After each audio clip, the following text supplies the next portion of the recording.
Hello everybody, so here is Black Angel again, and I'm here with a not so long video about introverted sensing. I'm not going to explore introverted sensing as I do with every other function normally in this video, because I only want to point out one thing that I recently discovered and found out about this function. So what I want to talk about is health for introverted sensors. So yeah, I've been thinking for a lot of time that introverted sensing inferior types, which is ENFPs and ENTPs, are said to be prone and inclined to fall victim of any scammers out there in matters of health, because they are neurotic in health matters. And that's where introverted sensing dominants are able to help them and actually take care of their health condition with them. Sorry, my cat was jumping up and a disaster was about to happen. Anyway, so these types are the introverted sensing dominants. I mean, they are the types that are supposed to help introverted sensing inferiors to cope with their health matters. What I found out about introverted sensing dominants, though, is that both in a different way have difficulties with doctors and practitioners. So they tend to be extremely skeptic towards general medicine and normally applied healthcare methods. So INXJs in general have a tendency to withdraw from the use of medicines and avoid the use of medicines unless it's extremely necessary. Whereas ISTJs, on the other hand, tend to look skeptically to general practitioners and doctors in general, and they only trust maybe one person, and they're never very happy about taking medicines themselves or taking tablets or anything. So if on one side we have ESFPs that are the type that this is written in the theory actually, on one side we have ESFPs that are extroverted sensing dominants, and they are the type that, I'm gonna take a tablet and everything's gonna be okay, I'm going to keep going and whatever. So maybe they take a tablet of paracetamol and they expect that tablet to fix any problem they have, any health problem they have.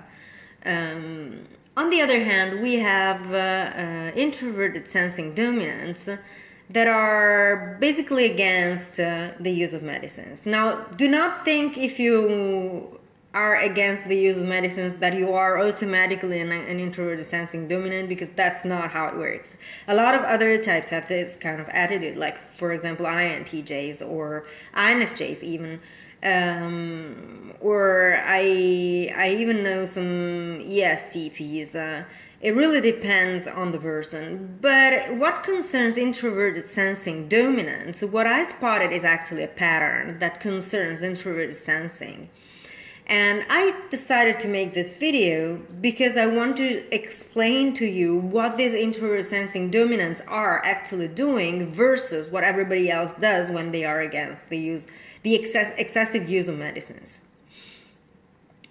What the introverted sensing dominant is actually doing is knowing their bodies so well that they only take medicines when they know that it's strictly necessary.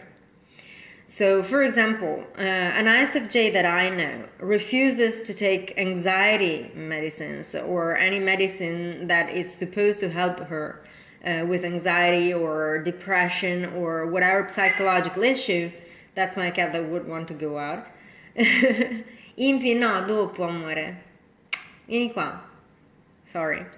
Anyway, yeah, this ISFJ, for example, she has this tendency to refuse this kind of medicine.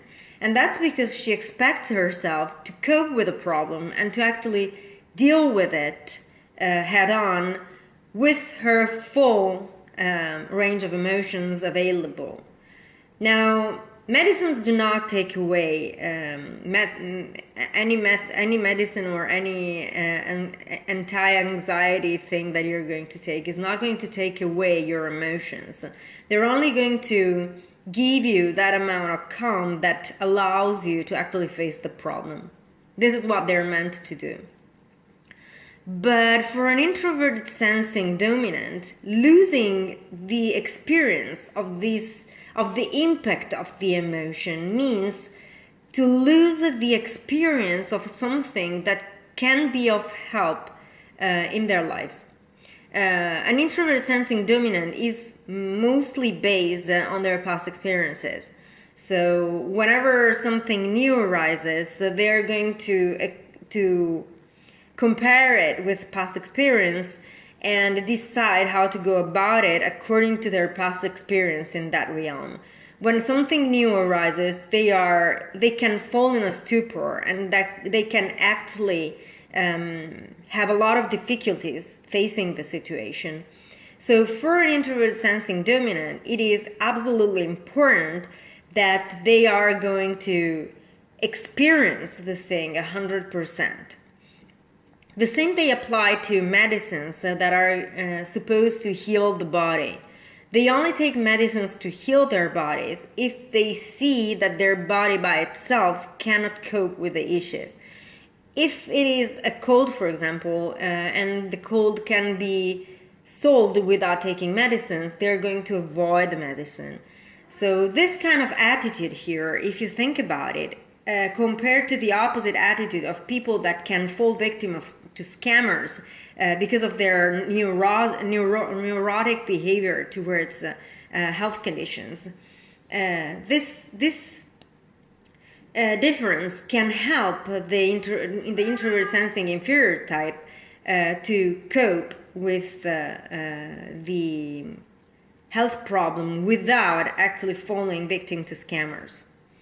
And this is how the introvert, the dominant function of a type can help the inferior function of another type. Now, what I want you to realize before jumping to conclusions about your life is that a lot of INTJs are a lot more neurotic about their health condition than any ENFP or ENTP. Especially on the surface. The difference between the two is that an INTJ is neurotic by himself. So the INTJ is going to become neurotic because they fear something concerning their health. Whereas the ENFP and the ENTP are the kind of type that can fall victim to scammers because when they're told that they are experiencing some illness, they are going to focus on their body and sense whatever it is that they're told that they're feeling and think that they're actually having that kind of disease. So this is extremely different. For the INTJ or the INFJ that is neurotic about their health, the input comes from the inside. So it's a neurosis, a kind of neurosis that is already part of the person. Whereas when it comes to introverted sensing inferiors, the neurosis is proposed from external sources. So, for example, if an ENFP hears someone say that fibromyalgia gives this and that symptom, they're not going to think that they might have fibromyalgia, or however it is pronounced in English. It's fibromyalgia in Italian. Whereas the INTJ or the INFJ that are neurotic, or the ENFJ or the ENTJ that are neurotic in health matters, are going to think that that pain that they felt that day then maybe could be generated by that thing. And they're going to explore it as an option. That's the difference. Whereas the ENFP that goes to the doctor and the doctor tells her, oh, I think that given that you said that you have this stomach pain, I think that you might have this kind of disease that has to do with the stomach. Or a parent or a family member or a friend tells them that. It doesn't have to be a doctor. Whoever tells them that, they're going to believe that the fact that they had that issue means that they're going to have that problem because they've been told that. So that's the difference between introverted sensing role function in INFJs and INTJs and introverted sensing inferior. So that's why an INTJ or an INFJ can be of help to an ISFJ, or an ISTJ or an ISFJ can be of help to an ENFP or an ENTP, but they cannot be of help to an INFJ or an INTJ.